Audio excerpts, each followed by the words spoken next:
How did Toyota rise from humble beginnings to dominate the global car market? Hi, I'm Tomo, your guide to the world of powerful brands. Today's topic is Toyota's journey, from early struggles and setbacks to its breakthrough in America, the Lexus strategy, hybrid revolution, and ultimate global dominance, ending with key business lessons we can all learn. When you think of the world's biggest car brands, a few names immediately come to mind. But one company, born in a small Japanese town, managed to outmaneuver giants from America, Europe, and beyond, and change the way the world drives. This is the story of how Toyota dominated the car market. Before Toyota was a car company, it was actually a sewing machine. Well, almost.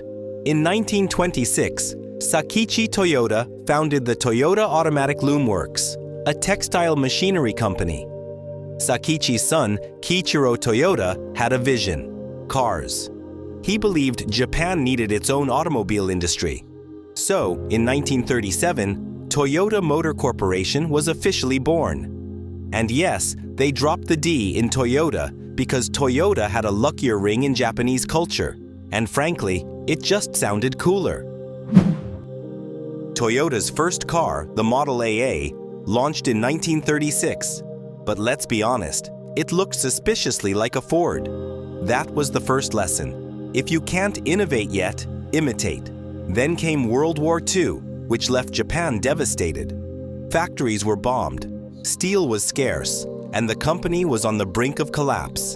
In 1950, Toyota nearly went bankrupt and had to lay off a quarter of its workforce. Kiichiro himself resigned. Imagine Apple firing Steve Jobs before the iPhone. That's how bad it was. But out of this chaos came innovation. Toyota developed what became known as the Toyota Production System. Two key ideas changed everything. Just-in-time production. Only produce what's needed when it's needed. No giant warehouses filled with unused parts. Kaizen, a culture of continuous improvement, where every worker could suggest ways to make things better. These ideas weren't just about building cars. They were about building a mindset, and soon, Toyota cars were not only cheaper, they were more reliable.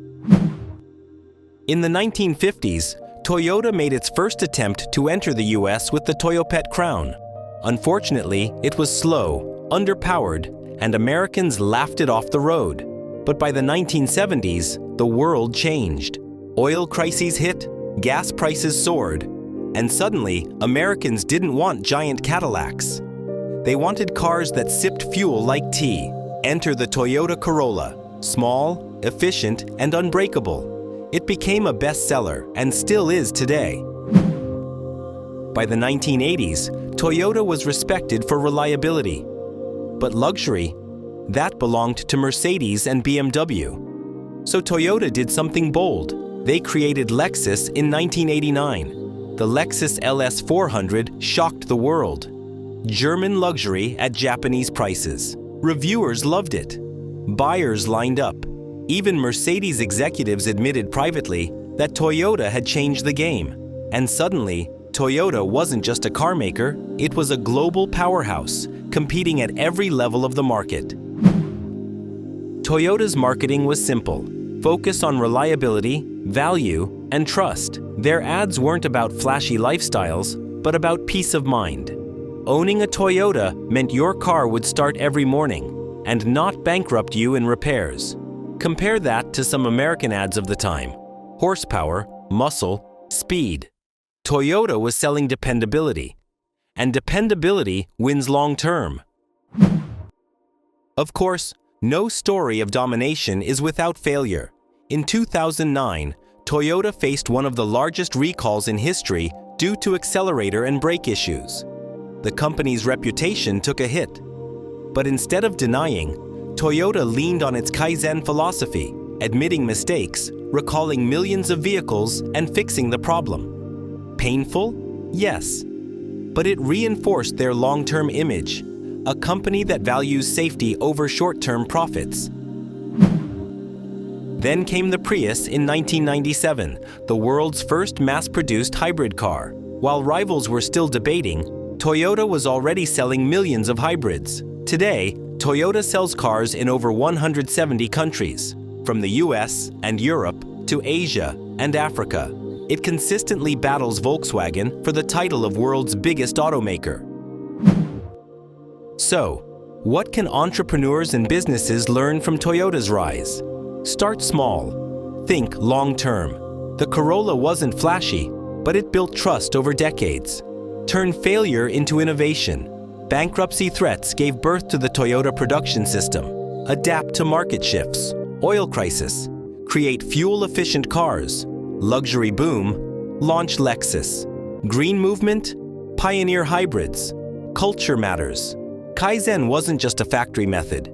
It was a company philosophy. In short, don't chase trends. Build systems that adapt to them.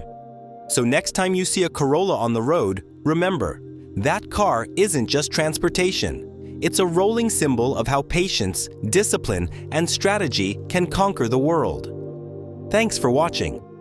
Drop a comment below with your thoughts. Hit the like button if you learned something new. Subscribe to join our growing community, and don't forget to hit that bell icon so you're the first to know when a new video drops.